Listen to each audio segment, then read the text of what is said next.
Hey guys, I'm Tim Langston with Red Dog Bushcraft. Today, I want to take this and turn it into one of these. This is a Haversack that I bought when I was at a Celtic festival last weekend. And I paid $5 for these bags. And they're made very well. They're a great bag. It's just something that the guy said that he had left over, so he had a good price on them. So I bought 2 of them. And I've already performed this treatment on this one, and it worked so good, I wanted to do the second one here. And we're going to start off today by dyeing this, and then we're going to take some of our homemade waterproofing, and we're going to waterproof this thing. There's a couple of steps that we have to go through to make this happen. First of all, I had to make some dye, and I chose on walnut dye. It's my preferred dye for this area, and right now the walnuts are falling, so it's a great time of year to do it. And that's what I have here in this bucket. And all I did was I picked up my walnuts and I broke the nut out of the green holes, and I've got probably 2/3 of a 5-gallon bucket here, and I put water in there with them and just let them sit for a week or so. And then I took some of that dye and I poured it off and put it in this pot. So now what we have is a good rolling boil on that dye, and I'll bring you in here and I'll show you that, and I'll explain to you exactly why we want to bring it up to temperature. Now while I'm at it, I'm going to use this. This is a hickory handle that I bought that was not the right size for my tomahawk, but I took it and sanded it down, made it fit. I got a nice fit going now, and I want to go ahead and stain that with the walnut dye also. So I'll use that as a stirring stick and dye it at the same time. Let me bring you in and show you this dye, and we'll get started. Okay, so as you can see, we've got that dye at a good rolling boil.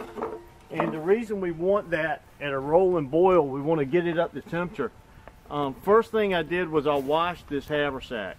That is supposed to help set, wow, excuse me, can't talk with it smoke in my face.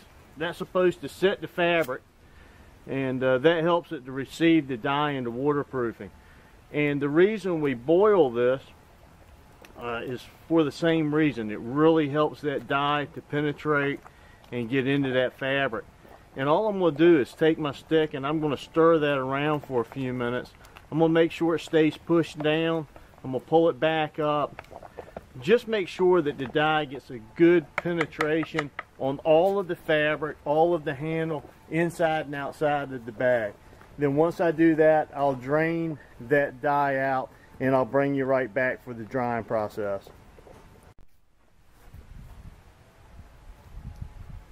Okay, so we've taken that dye off of the fire now. We've got it sitting out here in front of the fire pit, and I'm just going to try to grab that one. Grab that handle. This thing is still extremely hot. And pull that out of there and actually dump this dye out of the inside of the bag without wasting a lot of it. You know, it takes a lot of time to make this stuff, and just because it's natural and I can make some more, I don't want to waste it. Alright, so I get as much of that out of there as I can. Now remember, I guess I didn't mention earlier, but this is a good time to bring it up. You notice I'm wearing gloves. This stuff will stain you just as well as it will anything else that you're putting in here. So if you don't want to be stained up in a nice walnut color, I'd suggest you wear a pair of gloves. And really, leather gloves are not the best thing to wear. Some good heavy-duty dish gloves would be better. Now here I've just got an old piece of a cypress limb that's kind of spread out. And what I'm going to do is I'm going to set this bag the best I can inside of it. And what that'll do is that'll help spread that out a little bit, keep it from collapsing on itself, keep it open, as you can see, like that. And then I'm going to set that up next to my fire to start drying, because now we need this fabric dry before we start putting our waterproofer on it. And it's a nice day out here, but it's also hunting season, and I don't want to take all day to do this. So we're going to dry it the old-fashioned way. And that is just set it up over the fire. Make sure that our handle here, make sure that that doesn't drop down into the fire. Get that up into the heat column, spread it out a little bit, and we're going to just dry this over the fire. We're going to let our dye cool down. I'm going to pour it right back in my bucket so I got it. I can use it again next time. I got a few more things I want to do. I'd say this is enough stain on this tomahawk handle. I'm pretty happy with that. It's just a nice light stain, but that's good. Looks great. So I'm going to just set that up here and let that dry a little bit too, far enough away from the fire where it's not going to scorch it. And you can see that canvas is already starting to smoke a little bit, so I'm going to have to move that back just a little ways. That fire's still a little bit hot. And keep an eye on it. Make sure we don't scorch it. Even though it was just $5, I don't want to tear it up. And I'll get this repositioned and set here and dry it out. And when it's dry, I'll bring you back and we'll go through the waterproofing process. Alright, well, let's look at what we came out with. Here is the first haversack that we dyed and water treated. And here's the one that I just finished. As you can tell, there's a little bit difference in the way that they stained and a little bit different in the way they water treated up. But for a water test, look at it just bead right off of there.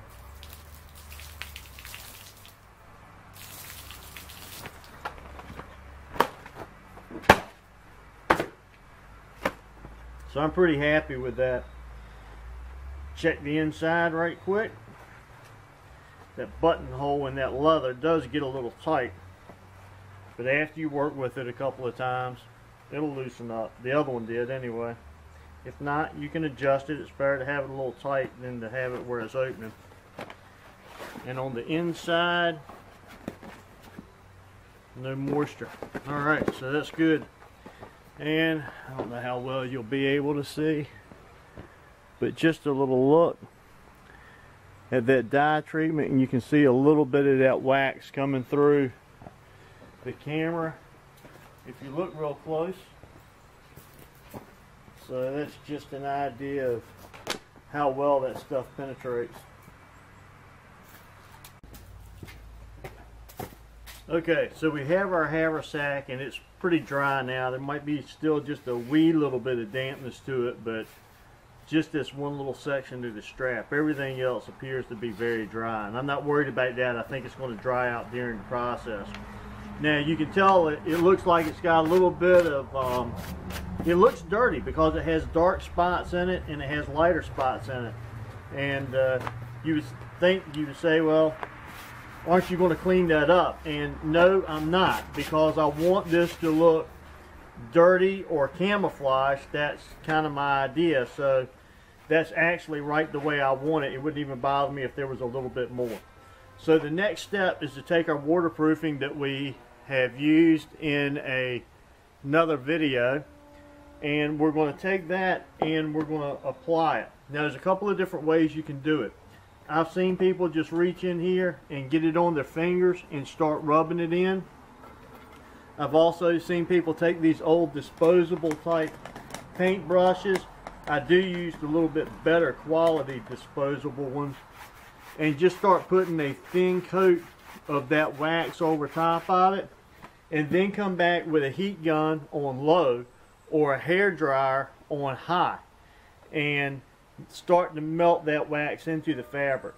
But what I found works well is I'll put this on low and I'll actually start to heat up my waterproofing inside the can here and melt that a little bit, soften it up some, and then come in here and hit that with my brush, and then come back and hit it on the haversack, and keeping that heat on it at the same time. And I just kind of go back and forth, and I'll keep applying this and keeping some heat on it at the same time. And for me, what seems to be the best method is I just work the outside edge, and once I get it across like that, I'll start hitting it, and you'll see it. The wax will start to melt and turn slick looking, and it'll actually get sucked up by the haversack, by the material. And when that happens, I just rub that brush over it a little bit more, hit it one more time with the heat, and it's been turning out real well. Now, once I'm done with going around the border, I'll come back and I'll put a real heavy coat of almost just it liquided down. Let me actually do it one time. I'll crank this thing up on high so that I can go ahead and melt some of this waterproofing. And it starts to melt very fast when you do that. Alright, I've got it to a liquid now. So I get it on that brush like that. I'm going to cut that off for just a second. And then I just brush that thin layer right on that seam. And I do this anywhere that I have a seam, and any place like where the strap is tied on. I go through there really good, pulling that strap in each direction. And you can tell I'm putting way too much on there. I mean, it actually looks gummy and kind of nasty, and like I said, you can tell I'm doing too much. But once I get everything else coated now, I'll come back, and as I heat that up, I'll just hit it with the brush as it melts, and it soaks in, gets into those stitches, and in the end we'll have a nice looking bag. So let me do a little bit more of this, and then I'll bring you back. Let's see, just out of curiosity, get this turned up and just get it to where you can watch some of this wax melt in this heavy area. Now be careful. I just hit that on high a little bit, and you can tell it actually started to turn my beeswax almost black. So you know when you're doing this, if your beeswax starts to change your bag colors, your heat is too high or you're holding your heat gun too close. I think a hair dryer would actually be best for this project because it would keep you from burning up your wax. But if you're careful with the heat gun, and if you're used to using a heat gun, you can certainly do it. That's what I've been using so far. But just be very aware that as you move that around, that fabric can get too hot. If you can't put your hand on it while you're heating it, you're probably applying too much heat. So let me go ahead and treat this, and then I'll bring you back and show you the end result. Alright guys, so just a nice little project today around the house between the morning scout and the afternoon hunt. Got a little bit of work done. I hope you enjoyed this as much as I enjoyed bringing it to you. I'm Tim Langston with Red Dog Bushcraft, home of global safety and survival. And until next time, God bless.